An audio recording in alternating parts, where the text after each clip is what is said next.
ഇന്ന് കിഡ്നി രോഗം വളരെ അധികം കൂടുതലുള്ളൊരു കാലമാണ്. എന്നാൽ ഇത് ആദ്യത്തെ ഒരു ഘട്ടത്തിലൊക്കെ തന്നെ നമുക്ക് കണ്ടുപിടിക്കാൻ പറ്റുകയാണെങ്കിൽ പരിഹരിക്കാനായിട്ട് കുറച്ചും കൂടി ഈസിയാണ്. ഒരു അവസാനത്തെ സ്റ്റേജിലൊക്കെ ആണെങ്കിൽ ഒന്നും തന്നെ ചെയ്യാൻ പറ്റില്ലെന്നുള്ളതാണ് വാസ്തവം. എന്നാൽ നമ്മുടെ ഡെവലപ്പിംഗ് കൺട്രി ആയിട്ടുള്ള ഇന്ത്യ പോലുള്ള കൺട്രികളിൽ ഇതിനുള്ള കാര്യങ്ങൾ വളരെ കുറവാണ്, അവയർനെസ്സും കുറവാണ്. അപ്പോൾ ഇന്നത്തെ വീഡിയോയിലൂടെ നമ്മൾ ഡിസ്കസ് ചെയ്യുന്നത് ഏർലി ആയിട്ട് നമുക്ക് നേരത്തെ തന്നെ കിഡ്നി ഡിസീസ് എങ്ങനെ തിരിച്ചറിയാമെന്നുള്ളതാണ്.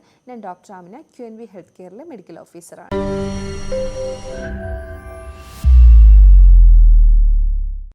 ഡെവലപ്ഡ് കൺട്രി ആയിട്ടുള്ള അമേരിക്ക പോലുള്ള കൺട്രികളിലൊക്കെ എപ്പോഴും ഈ ഒരു മാമോഗ്രാം ആയാലും ബ്രസ്റ്റ് ക്യാൻസറൊക്കെ നിർണ്ണയിക്കാനുള്ള മാമോഗ്രാം ആയാലും മറ്റുള്ള ടെസ്റ്റുകളൊക്കെ ആയാലും 2 months ഇടവിട്ടൊക്കെയാണ് ചെയ്യിപ്പിക്കുന്നത്. അതുകൊണ്ട് തന്നെ ഈ അപകടകരമായിട്ടുള്ള ഡിസീസ് പോലെയുള്ള കിഡ്നി ഡിസീസ്, ബ്രസ്റ്റ് ക്യാൻസർ ഇതൊക്കെ പെട്ടെന്ന് തന്നെ പെട്ടെന്ന് തന്നെ കണ്ടുപിടിച്ച് പെട്ടെന്ന് തന്നെ ക്യൂർ ചെയ്യുന്നു. ആരും അങ്ങനെ സഫറിങ് അല്ല. എന്നാൽ ഇന്ത്യ പോലെയുള്ള നമ്മുടെ രാജ്യത്തൊക്കെ 4th സ്റ്റേജിലാണ് ഇപ്പോൾ ബ്രസ്റ്റ് ക്യാൻസർ ആയാലും കിഡ്നി ആണെങ്കിൽ അങ്ങ് ലാസ്റ്റ് സ്റ്റേജിലൊക്കെയാണ് കിഡ്നി ഫെയിലിയറൊക്കെ അറിയുന്നത്. അതുകൊണ്ട് തന്നെ ആളുകൾ ഒത്തിരി സഫറിങ് ആണ്. എന്നാൽ നമ്മുടെ കിഡ്നിയുടെ കാര്യം പറയുമ്പോൾ അതിൻ്റെ ഹെൽത്ത് നിർണ്ണയിക്കാനായിട്ട് നമുക്ക് ഈസി ആയിട്ടുള്ള കുറച്ച് മെത്തേഡ്സൊക്കെ അവൈലബിൾ ആണ്. കിഡ്നിയുടെ കാര്യം പറയുമ്പോൾ പ്രത്യേകമായി പറയണം, കിഡ്നി ഡിസീസ് എന്ന് പറയുന്നത് അതിൻ്റെ ഒരു ഡാർക്ക് സൈഡ് എന്ന് പറയുന്നത് ഒരു ഐസ്ബർഗ് പോലെയാണ്. അതിൻ്റെ ഒരു സിംറ്റംസ് എന്ന് പറയുന്നത് പെട്ടെന്ന് നമുക്ക് അറിയാൻ പറ്റില്ല. കിഡ്നി പേഷ്യൻസ് അറിയില്ല. കാര്യം ഐസ്ബർഗ് തിയറി എന്ന് പറയുമ്പോൾ മുകളിൽ ഒരു കുറച്ച് മാത്രമേ നമുക്ക് അറിയാൻ പറ്റുള്ളൂ. ബാക്കി സിംറ്റംസ് എല്ലാം ഒരു വെള്ളത്തിനടിയിൽ മുങ്ങിക്കിടക്കുന്ന പോലെയാണ്. മുകളിൽ കുറച്ച് മാത്രമേ നമ്മൾ കാണുന്നുള്ളൂ. അത് തന്നെ നോട്ടീസബിൾ ആയിരിക്കില്ല ആദ്യമൊന്നും. അപ്പോൾ അതുകൊണ്ട് തന്നെ കിഡ്നി പേഷ്യൻസിനെ നമുക്ക് ആദ്യം തന്നെ തിരിച്ചറിയാൻ പറ്റില്ല എന്നുള്ളതാണ്. ഇങ്ങനെ ആദ്യത്തെ സ്റ്റേജിൽ തിരിച്ചറിയാൻ പറ്റാതെ വരുന്നത് പിന്നീട് പതുക്കെ അത് 2nd സ്റ്റേജ് ആവുകയും 3rd സ്റ്റേജ് ആവുകയും അത് അങ്ങ് എൻഡിലെത്തുകയും ചെയ്യുന്നത് പിന്നെ ഡയാലിസിസിലേക്കാണ് പോകുന്നത്. പിന്നീട് ഒരു തിരിച്ചു വരവ് സാധ്യമല്ല എന്നുള്ളതാണ്. കിഡ്നി ഡിസീസ് കൂടുതലായിട്ടും കണ്ടുവരുന്നത് ആഫ്റ്റർ ഡയബറ്റീസ് അല്ലെങ്കിൽ എന്തെങ്കിലുമൊക്കെ മെഡിസിൻ എടുത്തതിന് ശേഷം, എന്തെങ്കിലുമൊക്കെ വലിയ ട്രീറ്റ്മെൻറ്റുകൾ ചെയ്തതിന് ശേഷം. ഇതിൽ അല്ലാതെ വരുന്നത് ഓവർ അബ്യൂസ്, ഈ ആൽക്കഹോൾ അല്ലെങ്കിൽ ഡ്രഗ്സിൻ്റെയൊക്കെ അബ്യൂസ്, ഫുഡിൽ തന്നെ ഒരുപാട് കാർബണേറ്റഡ് ആയിട്ടുള്ള ഫുഡുകൾ ഇൻക്ലൂഡ് ചെയ്യുന്നത്, അമിതമായിട്ട് ഭക്ഷണം കഴിക്കുന്നവർ, ഇവർക്കൊക്കെയാണ് ഒരു കിഡ്നി രോഗം പെട്ടെന്ന് കണ്ടുവരുന്നത്. അപ്പോൾ എന്തൊക്കെ പറഞ്ഞാലും കിഡ്നി രോഗം എന്ന് പറയുന്നത് ഒരു രോഗിക്കും കുടുംബത്തിനും ഒരുപാട് വേദന നൽകുന്ന ഒരു അവസ്ഥ തന്നെയാണ്. കാര്യം ഡയാലിസിസിനൊക്കെ കൊണ്ടുപോകുന്ന സമയത്തായാലും ഒരു ജേർണി എന്ന് പറയുന്നത് ഒത്തിരി ഹാർഡാണ്. അപ്പോൾ ഇതിലേക്ക് ഇത്രയും ഹാർഡായിട്ടുള്ള കിഡ്നി ഡിസീസ് വേഴ്സ് ആവാതിരിക്കാനായിട്ട് നമുക്ക് കുറച്ച് മെത്തേഡ്സ്, നമുക്ക് കുറച്ച് കാര്യങ്ങൾ ഫോളോ ചെയ്യാവുന്നതേ ഉള്ളൂ. അതിൽ ആദ്യം തന്നെ ഒരു 25 വയസ്സിന് ശേഷം നിങ്ങൾ വൺസ് ഇൻ എ ഇയർ എങ്കിലും EGFR, estimate glomerular filtration rate, അതായത് നമ്മുടെ കിഡ്നിയിലെ നെഫ്രോൺസ് ആണ് ഈ ഒരു യൂറിൻ ബ്ലഡിൽ നിന്ന് അരിച്ച് എടുക്കുന്നത്. അപ്പോൾ അത് അരിച്ച് എടുക്കുന്ന റേറ്റാണ് ഇവിടെ നമ്മൾ കണക്കാക്കുന്നത്. അപ്പോൾ രക്തത്തിൽ നിന്ന് ഒരു പ്രത്യേക രീതിയിൽ ട്യൂബ്യൂൾസിനകത്ത് അബ്സോർപ്ഷനും അതുപോലെ തന്നെ സെക്രീഷനും ഒക്കെ നടന്നുകൊണ്ട് അതിനകത്ത് കുഞ്ഞു ട്യൂബ്യൂൾസ് ഉണ്ട്. അതിനകത്ത് ഇത്രയും വലിയ പ്രവർത്തനം നടന്നുകൊണ്ടുണ്ടാകുന്ന ഈ ഒരു ഗ്ലോമറുലാർ ഫിൽട്രേറ്റ്, അതിൻ്റെ റേറ്റ് അളക്കുന്ന ഒരു മെത്തേഡാണ് EGFR എന്ന് പറയുന്ന ഈ ഒരു എസ്റ്റിമേറ്റ് ഗ്ലോമറുലാർ ഫിൽട്രേഷൻ റേറ്റ് എന്ന് പറയുന്നത്. ഈ EGFR 90 കൂടുതലായിരിക്കണം.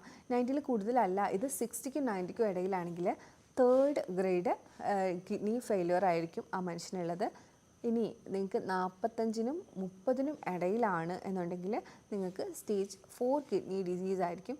30ന് താഴെയാണെങ്കിൽ നിങ്ങൾക്ക് 5th ഗ്രേഡ് കിഡ്നി ഡിസീസ് ആയിരിക്കും കടന്നുപോയിക്കൊണ്ടിരിക്കുന്നത്. ഇതിൽ ആദ്യത്തെ സ്റ്റേജിലൊന്നും അറിയാൻ പറ്റില്ല എന്നുള്ളതാണ് ദാരുണമായിട്ടുള്ള കാര്യം. നമുക്ക് പ്രത്യേകിച്ച് ഒരു സിംറ്റംസും ഉണ്ടാകില്ല.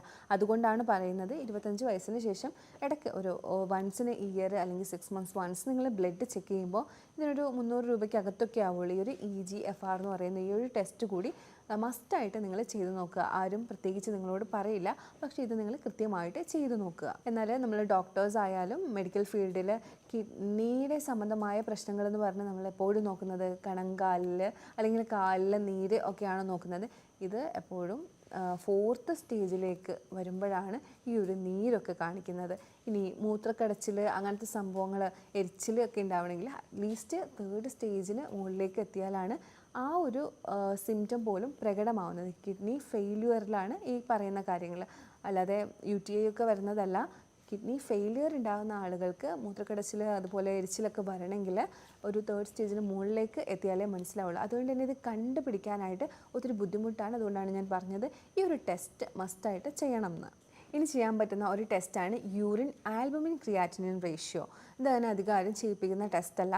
ഇത് 30-ൽ കൂടുതൽ വരുന്നുണ്ടെങ്കിൽ കിഡ്നി ഡാമേജ് ആണ്. അപ്പോൾ ആ ഒരു ടെസ്റ്റും നിങ്ങൾ ചെയ്ത് നോക്കുക. ഈ ഒരു 2 ടെസ്റ്റ് നിങ്ങൾ ചെയ്ത് നോക്കുകയാണെങ്കിൽ കിഡ്നിയുടെ ആരോഗ്യം നമുക്ക് വിലയിരുത്താൻ പറ്റും. കിഡ്നി ഡാമേജ് മുന്നേ തന്നെ നമുക്ക് കണ്ടുപിടിക്കാൻ പറ്റും. ഇതിനെ ട്രീറ്റ് ചെയ്യാൻ പറ്റും. ഇന്നത്തെ കാലത്തെന്ന് പറഞ്ഞാൽ ഒരു പഞ്ചായത്തിൽ 10,000 to 15,000 ആളുകളുള്ള ഒരു പഞ്ചായത്തിലൊക്കെ 1000 പേരൊക്കെ കിഡ്നി പേഷ്യൻസ് ഉണ്ടെന്ന് കണക്കുകൾ പറയുന്ന ഒരു കാലമാണ്. അപ്പോൾ എല്ലാവരും ഞാൻ ഈ പറഞ്ഞ കാര്യം പ്രത്യേകമായിട്ട് ശ്രദ്ധിക്കുക. ഈ ഒരു ടെസ്റ്റ് ചെയ്യാനായിട്ട് നിങ്ങൾ പ്രത്യേകമായിട്ട് ശ്രദ്ധിക്കുക. മാത്രമല്ല kidney damage 3rd stage 4th സ്റ്റേജിലൊക്കെ കണ്ടുപിടിച്ച് കഴിഞ്ഞാൽ പിന്നെ ഒന്നും ചെയ്യാൻ പറ്റില്ല. റിവേഴ്സ് എന്ന് പറയുന്ന ഒരു വഴി അവിടെ ഇല്ല. പിന്നെ ഡയാലിസിസിലേക്ക് പോകാനേ പറ്റുള്ളൂ. അതുകൊണ്ട് തന്നെയാണ് ഞാൻ പറയുന്നത് ഈ ഒരു 1 2nd സ്റ്റേജിലൊക്കെയാണ് നമ്മൾ കണ്ടുപിടിക്കുന്നതെങ്കിൽ നമുക്ക് എന്തെങ്കിലുമൊക്കെ സപ്പോർട്ടീവായിട്ട് ചെയ്ത് മാനേജ് ചെയ്തൊക്കെ കൊണ്ടുവരാൻ പറ്റും. അപ്പോൾ ഈ ഒരു ടെസ്റ്റ് മെയിനായിട്ട് ചെയ്യുക. അതുപോലെ തന്നെ കിഡ്നിക്ക് വേണ്ടിയുള്ള പ്രത്യേക ഡയറ്റുകളും ഒക്കെ ഇന്ന് അവൈലബിൾ ആണ്. പക്ഷേ ഒരു 1st 2nd സ്റ്റേജ് ആണെങ്കിൽ മാത്രമായിരിക്കും ആപ്ലിക്കബിൾ ആവുന്നത്. ആ ഒരു രീതിയിലൊക്കെ കൊണ്ടുപോകാൻ പറ്റുള്ള ലൈഫ് സ്റ്റൈലൊക്കെ ഒന്ന് മാനേജ് ചെയ്ത് ഹെൽത്തി ആക്കി കൊണ്ടുവരാൻ പറ്റാറുണ്ട്. പക്ഷേ ഒരു 1st 2nd സ്റ്റേജ് ആയിരിക്കണം. അപ്പോൾ അതിലേക്ക് പോകാനായി അനുവദിക്കാതെ ഈ ഒരു നോളജ് നിങ്ങൾ യൂസ് ചെയ്യുക. അപ്പോൾ ഈ ഒരു നോളജ് നിങ്ങൾക്ക് യൂസ്ഫുൾ ആയി എന്ന് തന്നെയാണ് ഞാൻ വിചാരിക്കുന്നത്. ഇനി നിങ്ങൾക്ക് ഇതിനെക്കുറിച്ച് എന്തെങ്കിലും ഡൗട്ട് ഉണ്ടെങ്കിൽ നിങ്ങൾക്ക് ഈ കാണുന്ന നമ്പറിലേക്ക് കോൺടാക്ട് ചെയ്യാവുന്നതാണ്. നമുക്ക് ഓൺലൈൻ കൺസൾട്ടേഷനും അവൈലബിൾ ആണ്. Thank you for watching my video. ഇനി ഒരു വീഡിയോയിലേക്ക് കാണുന്നവരേക്ക് ബൈ.